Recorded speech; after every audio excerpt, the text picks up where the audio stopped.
The crack of gunfire split the evening air as Abigail Marshall ducked behind the water trough, clutching her father's ledger to her chest.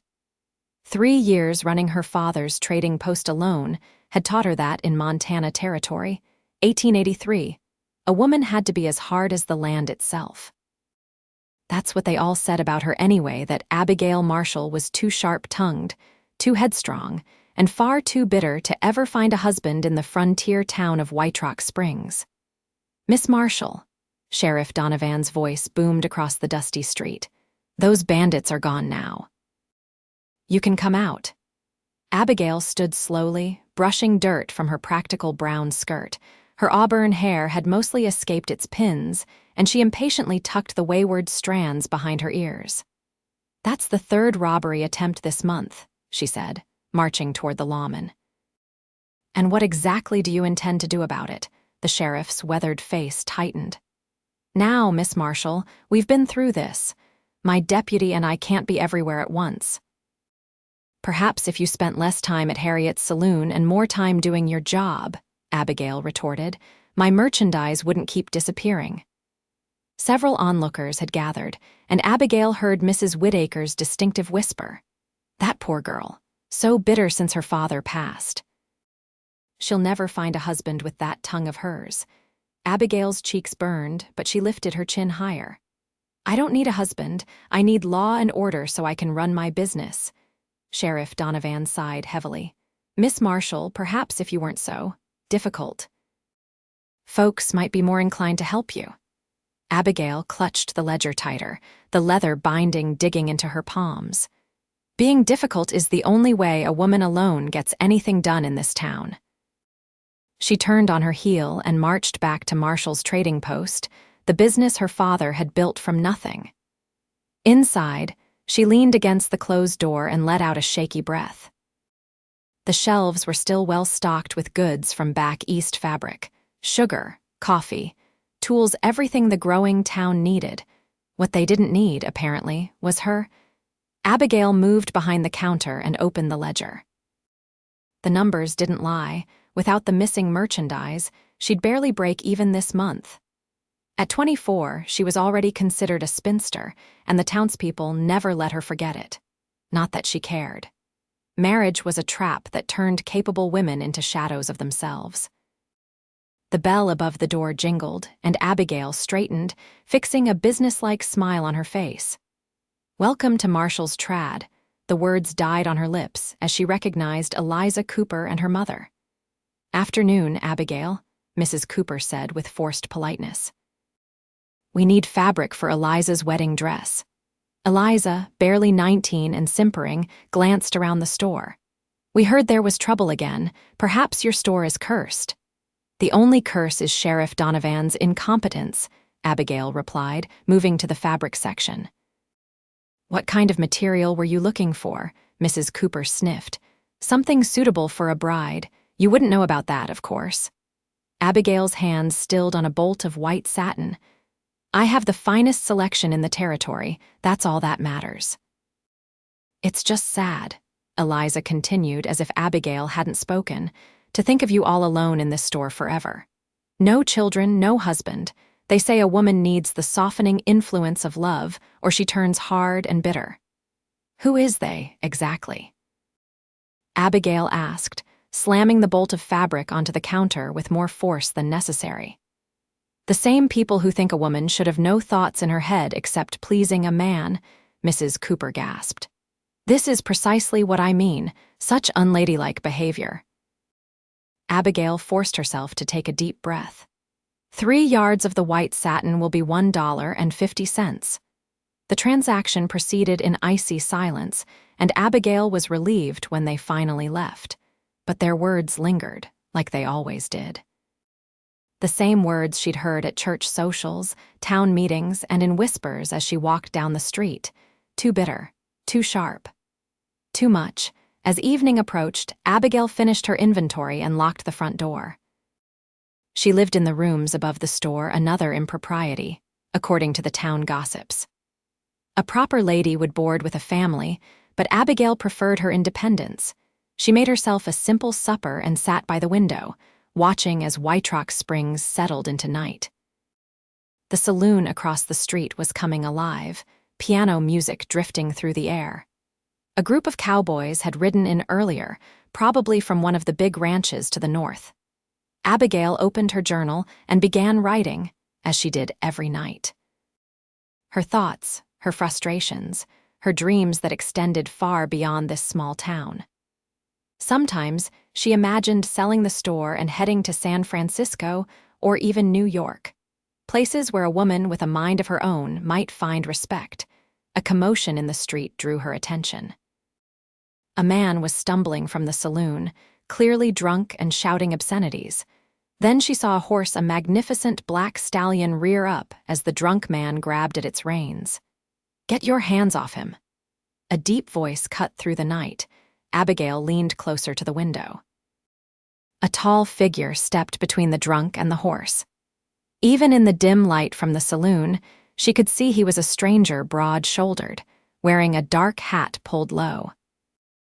The drunk swung wildly, but the stranger easily sidestepped, then delivered a single, efficient punch that sent the man sprawling in the dirt. Several onlookers laughed. The stranger didn't join in their laughter. Instead, he gently calmed the nervous horse, stroking its neck and murmuring words Abigail couldn't hear.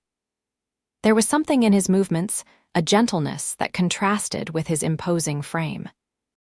He glanced up suddenly, as if sensing her observation, and for a moment, Abigail felt certain he was looking directly at her window. She stepped back quickly, heart pounding for no good reason. She didn't know it then, but that moment marked the beginning of everything that would change her life. Morning brought the usual routine, opening the store, arranging new items, and helping the trickle of customers who needed supplies. Mid-morning, the bell jangled, and Abigail looked up from her ledger. The stranger from the night before filled the doorway. He was even taller than she'd thought, well over 6 feet, with shoulders that nearly spanned the door frame. His face was sun-darkened and weathered, but younger than she'd initially assumed, perhaps 30. His eyes were a startling blue beneath the brim of his hat. "Morning, madam," he said, removing his hat. His dark hair was slightly too long, curling at his collar. "Good morning," Abigail replied, straightening. "Can I help you find something?" He stepped inside, glancing around the well-organized store. "Need some supplies." "Jerky, coffee, ammunition if you have it." "Of course." She moved from behind the counter. "The ammunition is behind the counter, but I can show you the food supplies first." He nodded, following her to the shelves. As she pointed out different items, she could feel him studying her rather than the merchandise. "You run this place alone?" he asked finally. "I do," she answered, her tone a bit defensive. "Marshall's Trading Post. I'm Abigail Marshall." "Matthew York," he offered. "Most folks call me Matt." "Well, Mr. York, is there anything specific you're looking for?" A faint smile touched his lips. "Just restocking before I head out again. I'm working at the Triple R Ranch, breaking horses for James Ramirez." "The Triple R is a good outfit," Abigail acknowledged. James Ramirez was one of her better customers, always paid on time. "They are," Matt agreed, selecting several items and carrying them to the counter. "Though I don't stay anywhere long, just passing through, doing what work suits me." "A drifter, then." Abigail couldn't keep the slight disapproval from her voice. His eyebrow quirked. "I prefer to think of myself as free." "Freedom is a luxury few can afford," she replied, tallying his purchases. "Maybe." He studied her face. "Or maybe folks just convince themselves they're trapped when they're really afraid." Abigail's head snapped up. "I'm not afraid of anything, Mr. York." That smile again, barely there but somehow warming his entire face. "Didn't say you were, Miss Marshall." The door opened again, and Sheriff Donovan entered. His eyes narrowed at the sight of Matt. "York," he said curtly. "Thought I told you to move on after that disturbance last night." Matt didn't turn around. "No disturbance, Sheriff. Just stopped a drunk from abusing my horse." "We don't need troublemakers in White Rock Springs." Now Matt did turn, his posture relaxed but somehow alert. "Then you might want to look elsewhere. I'm just buying supplies." Abigail watched the tension between the men. "Sheriff, Mr. York is a paying customer." "Is there something specific you needed?" Donovan frowned at her. "Just checking on you after yesterday's incident, Miss Marshall, though you made it clear my help isn't wanted." "Your help would be appreciated if it ever materialized," she replied crisply. The sheriff's face reddened. "This is exactly what I mean. You wonder why folks talk about you the way they do, but with that attitude, that'll be $2.45, Mr. York." Abigail interrupted loudly, refusing to be lectured in her own store. Matt placed the money on the counter, his eyes never leaving her face. There was something in his expression, not pity, which she would have hated, but something like recognition. "Sheriff," he said finally, gathering his purchases, "I'll be in town another week or so. If that's a problem, you know where to find me." After both men left, Abigail released a breath she hadn't realized she was holding. There was something unsettling about Matthew York, not in a dangerous way, but in how he seemed to see right through her carefully constructed walls. Over the next few days, Abigail found herself watching for him. He came to the store twice more, each time buying small items that couldn't possibly justify the visit. They spoke briefly, ordinary conversations that nonetheless left her feeling strangely exposed. On Friday evening, as she was preparing to close, the bell jingled and Matt walked in, leading a young boy of about 10. "Evening, Miss Marshall," he said. "This is Tommy Wilson. His ma works at the hotel and he needs some candy." The boy looked up shyly. "Just a penny's worth, madam, if that's all right." Abigail smiled despite herself. "Of course it is. What kind would you like?" As Tommy deliberated seriously over the candy jars, Matt leaned against the counter. "There's a social tomorrow at the church," he said casually. "Thought I might go." Abigail arranged some papers, not meeting his eyes. "The socials are quite popular. Mrs. Hoffman's pies always win the baking contest. Will you be there?" Now she did look up, surprised by the direct question. "I don't usually attend." "Why not?" Abigail hesitated. "Mr. York, I'm sure you've heard the townspeople's opinion of me by now. I'm not exactly welcome at social gatherings." Matt's expression darkened slightly. "Because you run your own business. Because you speak your mind." "Because I'm bitter and difficult," she said lightly, though the words still stung. "Or haven't you heard?" Tommy had made his selection, and Matt paid for the candy before answering. "I've heard a lot of things, Miss Marshall. I generally make up my own mind." After they left, Abigail found herself standing at the counter, replaying his words. Make up his own mind about what, exactly? About her?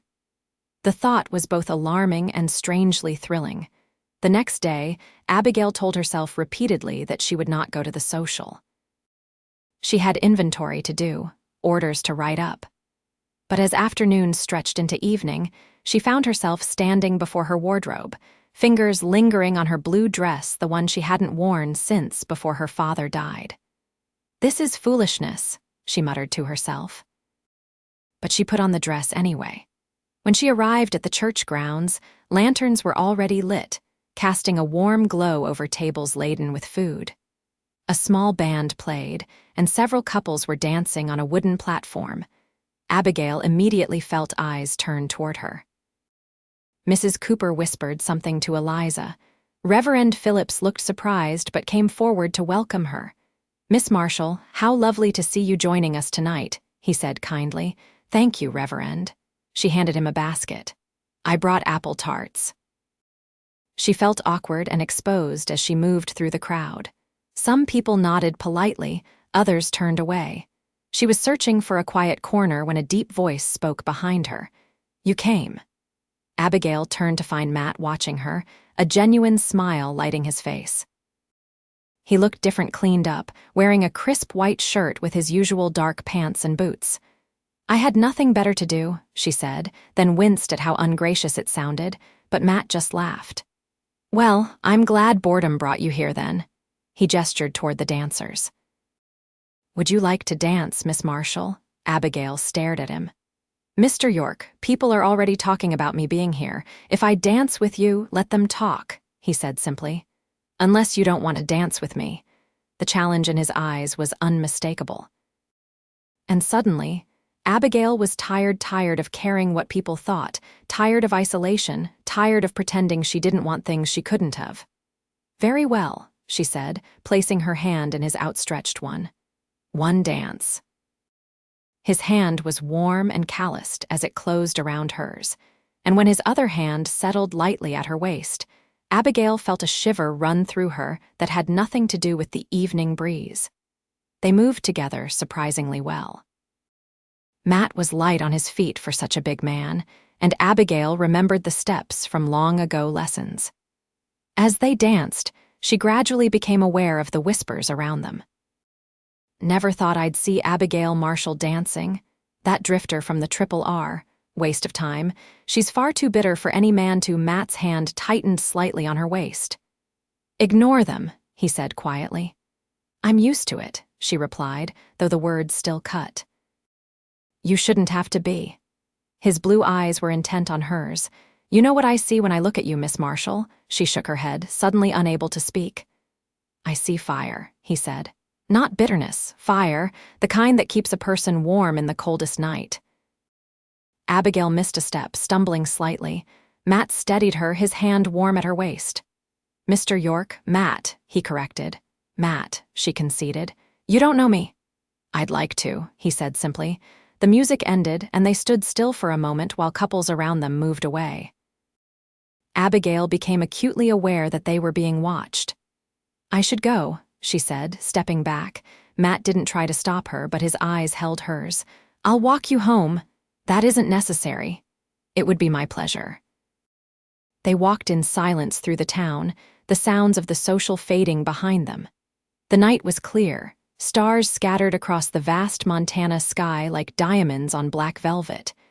"Why did you really come to White Rock Springs?" Abigail asked suddenly. Matt glanced at her, then back at the road. "Told you, breaking horses for the Triple R. You're experienced enough to work anywhere. Why here?" He was quiet for so long she thought he wouldn't answer. When he did, his voice was thoughtful.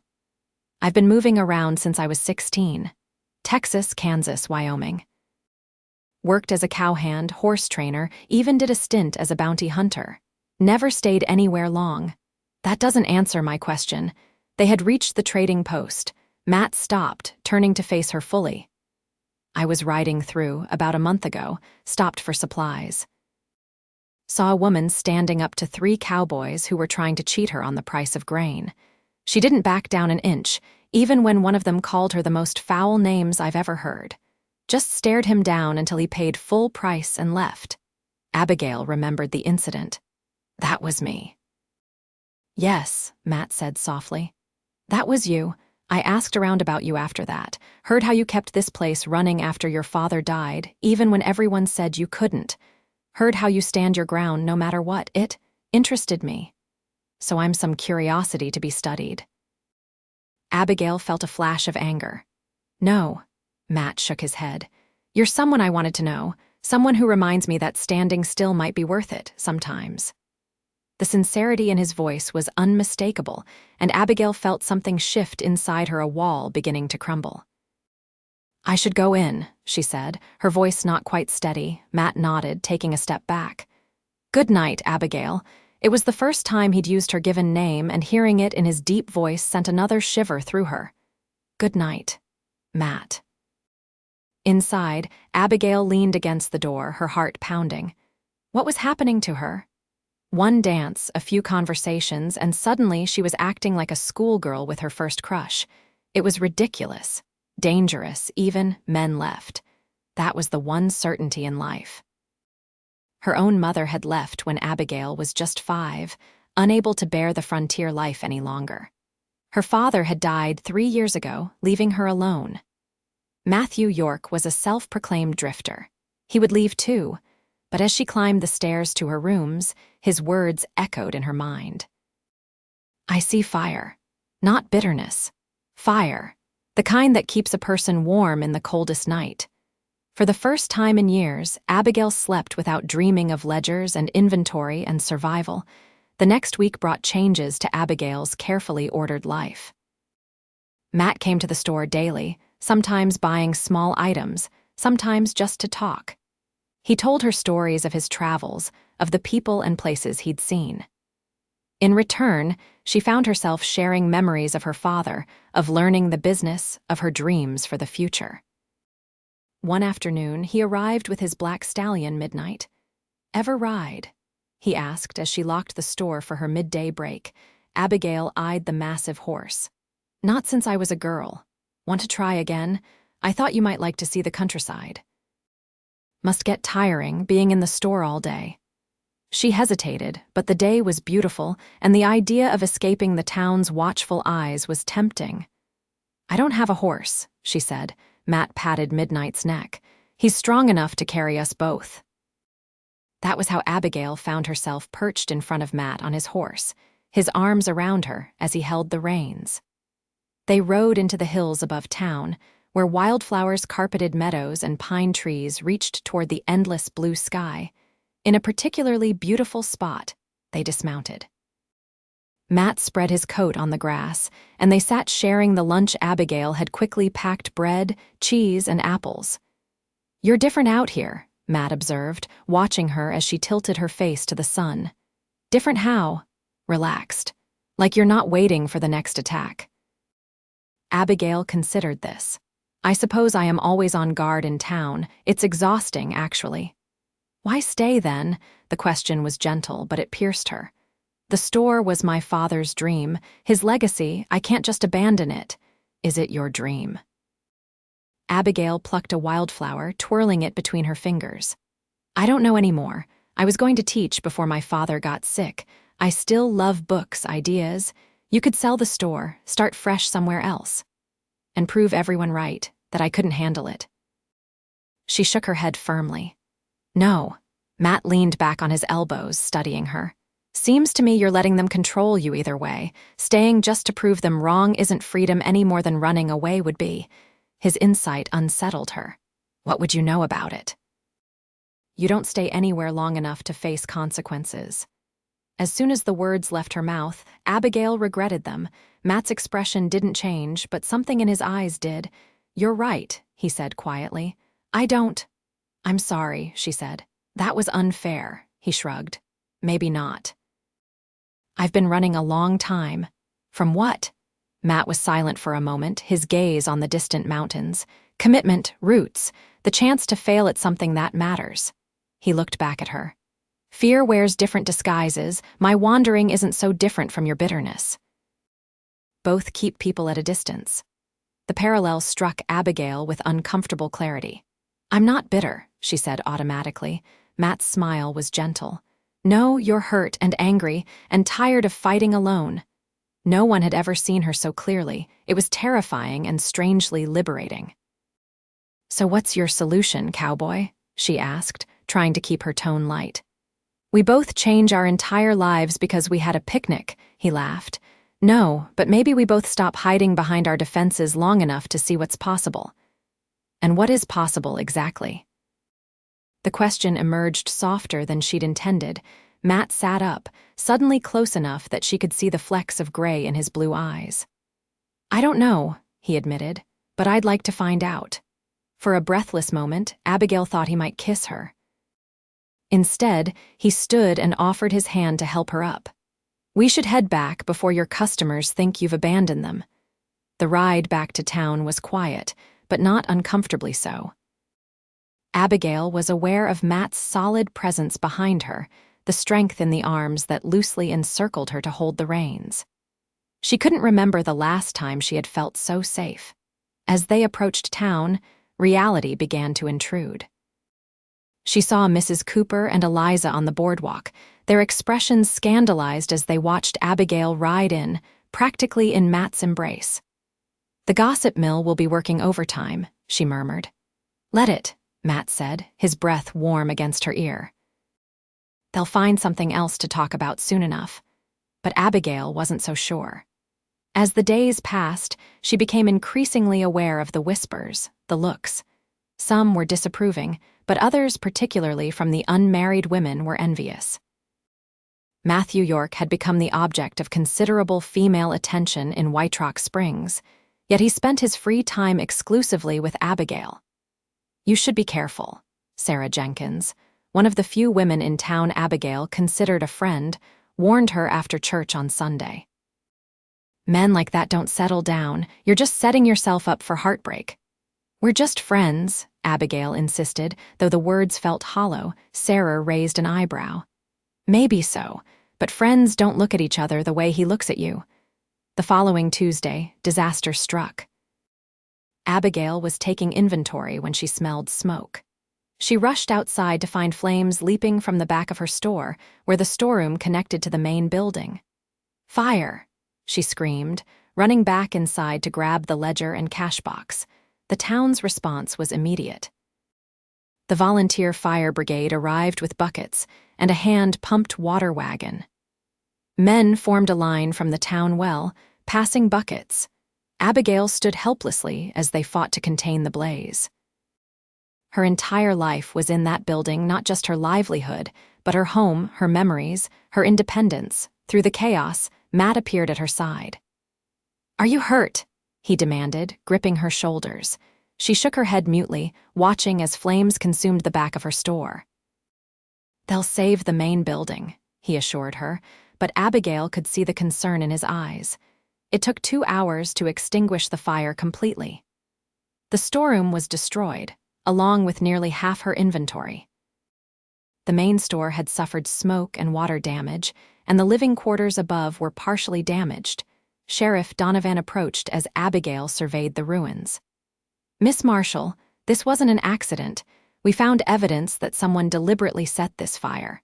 Abigail stared at him in shock. "Who would do such a thing?" "I can't say for certain, but there have been rumors about a gang operating in the area. They might be trying to drive you out." "Why?" The sheriff shifted uncomfortably. "Your store sits on the main road into town. Good location for someone with other business interests." Matt, who had been helping clear debris, joined them. "You're saying someone wants her property?" "It's a theory," Donovan admitted. "I'll investigate, but in the meantime, Miss Marshall, you should consider staying somewhere else." "Your rooms aren't safe." Abigail looked at the charred building in despair. "Where am I supposed to go?" "You can stay with me," Sarah Jenkins offered, having overheard. "I have a spare room." Matt frowned. "What about rebuilding? How long will that take?" "Weeks, at least," one of the volunteer firefighters said, "and that's if we can get the lumber and hands to help." "I'll help," Matt said immediately. "And I know the men at R will too." Others stepped forward with offers of assistance, and Abigail was overwhelmed by the show of support. These were the same people who had whispered about her for years, yet now they rallied around her. As the crowd dispersed, Matt pulled her aside. "This is deliberate, Abigail. Someone's trying to scare you off." "But why now? I've been running the store for 3 years." Matt's expression was grim. "I don't know, but I'm going to find out." Over the next few days, Abigail stayed with Sarah while work began on clearing and rebuilding. True to his word, Matt brought several cowboys from the R to help, and many townspeople contributed labor and materials. To Abigail's surprise, James Ramirez himself came to oversee the work.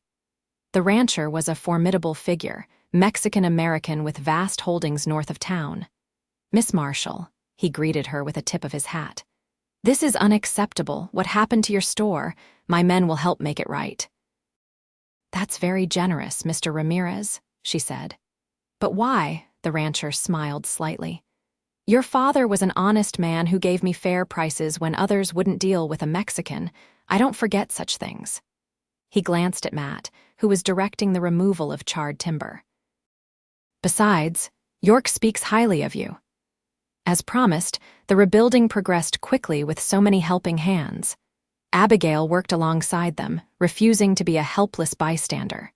She noticed Matt watching her with something like admiration as she hauled debris and helped raise new walls. One evening, as they were finishing for the day, Matt found her sitting on a stack of lumber, staring at the half-rebuilt storeroom. "Penny for your thoughts," he said, sitting beside her. Abigail sighed. "I'm wondering if it's worth it, rebuilding, staying here." "Having second thoughts about your father's legacy?" She looked at her hands, calloused and dirty from the day's work. I'm starting to understand that honoring his memory doesn't mean living exactly the life he planned. He wanted me to be happy above all. Matt was quiet for a moment. And what would make you happy, Abigail? The question hung in the air between them, heavy with implication. Abigail turned to face him fully. I don't know yet, but I'm starting to think it might involve taking chances I've been afraid to take. Matt's eyes darkened. Slowly, giving her every chance to pull away, he leaned forward and brushed his lips against hers. The kiss was gentle, questioning. Abigail froze for a moment, then responded, her hand coming up to rest against his chest. She felt his heartbeat, strong and rapid beneath her palm. When they parted, Matt rested his forehead against hers. I've wanted to do that since the first time I saw you. Yelling at the sheriff in the street. Abigail laughed softly, standing your ground, unafraid. His hand came up to cup her cheek. You're fire, Abigail. It doesn't just make you strong. It warms everyone around you, whether they admit it or not. The words touched something deep inside her, a place she had protected fiercely for so long. Matt, she whispered, uncertain what else to say. Before he could respond, a shout came from the street. They turned to see Sheriff Donovan hurrying toward them. York, Miss Marshall. He was out of breath. We caught them, the men who set the fire. They stood quickly. Who was it? Matt demanded. Turner and his gang. They've been working for a land speculator named Hargrove. He's been buying up properties along the main road, and your store was the last holdout, Miss Marshall. Hargrove. Matt's expression hardened. Harold Hargrove, the sheriff nodded. You know him. We've crossed paths, Matt said grimly. He operates all over the territories, forcing people off their land through intimidation, then selling to the highest bidder. Usually the railroad. Abigail felt cold despite the warm evening. So it wasn't personal, just business. It's always personal when someone tries to take what's yours, Matt said fiercely. Sheriff, are they locked up? Turner and 2 of his men. Hargrove himself wasn't with them, but they implicated him. I've sent word to the federal marshal in Helena. After the sheriff left, Abigail and Matt walked slowly toward Sarah's house. The revelation about Hargrove had cast a shadow over their earlier moment. Will you be safe here? Abigail asked suddenly. If you know this Hargrove, he might come after you too. Matt smiled grimly. Let him try. Besides, I'm not leaving you unprotected. The declaration should have irritated her. She'd been protecting herself for years, but instead, it filled her with warmth. Not because she needed his protection, but because he wanted to give it. Matt, she said, stopping at Sarah's gate. Whatever happens, thank you for seeing me, not just the bitter woman everyone else sees. He took her hand, his thumb tracing circles on her palm. I see all of you, Abigail, the strength and the vulnerability, the fire and the warmth, and He hesitated. What? She prompted softly. Matt's eyes held hers. I'm falling in love with all of it, with you. The words hung in the night air between them, honest and terrifying and wonderful. You barely know me, she whispered. I know enough, he said simply. I know that for the first time in my life, the idea of staying in one place doesn't feel like a trap. It feels like coming home. Abigail's heart hammered in her chest. She wanted to believe him, wanted it desperately, but the protective walls she'd built over years couldn't crumble in an instant. You're a drifter, Matt. That's what you said yourself. People change. His voice was soft but certain, when they find something worth changing for. He kissed her again, this time with more intensity, and Abigail found herself responding in kind, her arms winding around his neck. When they finally parted, both breathing heavily, she rested her head against his chest. I'm afraid, she admitted quietly. Of what? Of believing in this, in us, and then watching it disappear. Matt tilted her chin up, making her meet his gaze. I can't promise forever tonight, Abigail. But I can promise that what I feel for you is real, and I'll prove it day by day for as long as you'll let me. It wasn't a fairy tale declaration, but its honesty meant more to Abigail than grand promises could have. She nodded slowly. Day by day, she agreed. We'll see where it leads. Over the next 2 weeks, The rebuilding continued. The store took shape again, stronger than before, with improvements Abigail had long dreamed of but never implemented. A larger window to display goods. Proper shelving built into the walls. Even a small reading nook where customers could browse books she planned to stock. Throughout it all, Matt was a constant presence. He worked harder than anyone from dawn until dusk, then spent evenings with Abigail, talking, planning, sometimes just sitting in comfortable silence. Gradually, Abigail noticed a change in how the townspeople treated her. The whispers didn't stop entirely, but they changed in tone. She caught fragments. Never seen the store look so fine, standing up to those criminals. Maybe she needed someone who appreciates her spirit. The last comment came from Mrs. Cooper, of all people, who had actually smiled at Abigail after church. "People are looking at me differently," she remarked to Matt as they walked through town one evening. He glanced down at her. "Maybe they're finally seeing what I saw from the beginning. Or maybe they're just happy I'm no longer the bitter spinster of White Rock Springs," she said dryly. Matt stopped walking, turning to face her with surprising intensity. "Is that how you still see yourself?" Abigail considered the question honestly. No, she realized, not anymore. His smile was like sunrise breaking over the mountains. Good. The store reopened on a Saturday morning in early June. Abigail had spent the previous day arranging merchandise, pricing new items, and preparing for customers. To her surprise, Matt had disappeared for most of the day, saying only that he had errands to run. Now, as she tied on a clean apron and prepared to unlock the doors, she felt a strange mixture of anxiety and hope. The store was more than just rebuilt, it was transformed, reflecting not just her father's vision but her own. She had just turned the sign to open when Matt appeared, looking uncharacteristically nervous. "Morning," he said, removing his hat. "Store looks great." "Thank you." She studied him curiously. "Is everything all right? You seem different." Matt took a deep breath. "I need to show you something. Can you step out for a minute?" "I just opened, please, Abigail. It's important." Intrigued, she followed him outside. Tied to the hitching post were 2 horses, his black stallion, Midnight, and beside it, a beautiful chestnut mare she'd never seen before. "What's this?" she asked. Matt ran a hand through his hair. "Her name is Ember. She's yours if you want her." Abigail stared at him in shock. "Mine, Matt, I can't accept. I'm not finished," he interrupted gently. He reached into his pocket and pulled out a folded document, handing it to her. "This is too." Unfolding the paper, Abigail saw it was a deed to a small parcel of land just outside town. "I don't understand." Matt took her free hand in his. "It's 20 acres with a creek running through it. Good land. I bought it yesterday." "You bought land." The significance wasn't lost on her. A drifter putting down roots. He nodded, his eyes never leaving hers. "I told James Ramirez I wouldn't be moving on. He offered me a permanent position as his horse trainer. Good pay, steady work." Abigail's heart pounded so hard she was sure he must hear it. "You're staying in White Rock Springs." "I'm staying wherever you are," Matt said simply. "The land, it's a start. Room for a house, some horses, maybe. A family someday." The word hung between them, full of possibility. "Matt," Abigail began, her voice unsteady, "are you asking me?" "Not yet," he said, smiling slightly.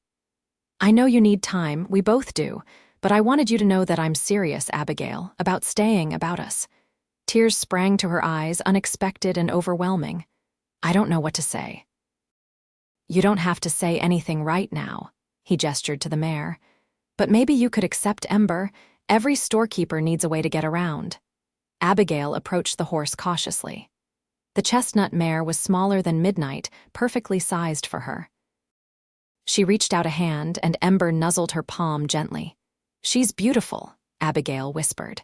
"Like her owner," Matt said, coming to stand beside her. "Fiery and warm." Abigail turned to him, no longer fighting the emotions that filled her. "I think I'm falling in love with you, Matthew York." His smile was radiant. "That's good," he said, pulling her close, "because I'm already there." Their kiss was interrupted by applause. They broke apart to find a small crowd had gathered Sarah Jenkins, James Ramirez, Reverend Phillips, and several others, all watching with varying degrees of amusement and approval. "About time," Sarah called out, grinning. "Now maybe you'll both stop being so stubborn." Abigail laughed, for once not caring about the spectacle they were making. Matt kept his arm around her waist, solid and reassuring.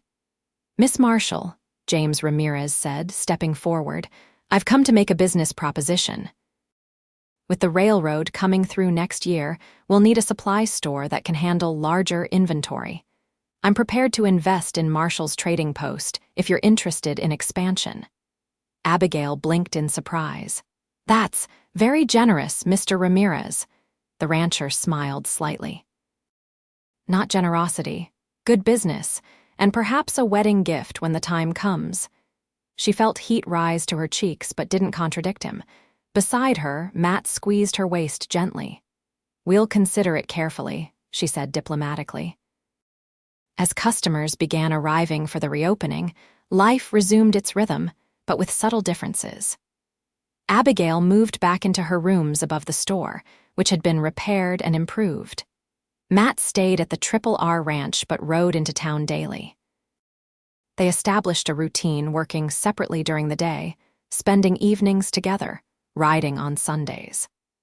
Matt began building on his land, and Abigail found herself contributing ideas, envisioning a future she had never allowed herself to imagine before. 3 months after the fire, on a warm September evening, Matt took her to the partially built house on his property. The frame was complete, the roof on, though the interior was still unfinished. "What do you think?" he asked as they stood in what would become the main room. "Windows are coming next week." Abigail walked through the space, touching the rough-hewn beams. "It's going to be beautiful." "It could use a woman's touch," Matt said casually. "Curtains, rugs, that sort of thing." She smiled at his transparency. "Is that so?" "Definitely." He moved closer, taking her hands in his. "Preferably a woman with strong opinions and good taste, someone who knows her own mind." "I might know someone like that," Abigail teased. Matt's expression grew serious. "Abigail Marshall, these past months have been the happiest of my life. I never thought I'd find someone who makes me want to be better, who challenges me, who sees me for who I really am." Her heart began to race as he dropped to one knee, still holding her hands. "I love your fire, your strength, your heart. I love how you fought for your place in this town, how you never backed down. I love that you're teaching the Wilson children to read on Saturdays, and that you stock candy just for Tommy, even though it barely turns a profit." Tears filled Abigail's eyes as Matt continued. "I've been a drifter all my life, never staying anywhere long enough to belong. But you make me want to belong, Abigail, with you, forever." He reached into his pocket and pulled out a small gold ring with a single pearl. "Will you marry me?" For a moment, Abigail couldn't speak.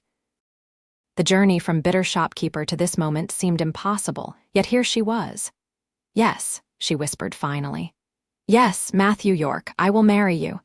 His face lit with joy as he slipped the ring onto her finger, then stood and pulled her into his arms. Their kiss was a promise, a beginning. "I should warn you," Abigail said when they finally parted. "I'm still stubborn and opinionated. Marriage won't change that." Matt laughed, the sound echoing in the unfinished house. "I wouldn't want it to.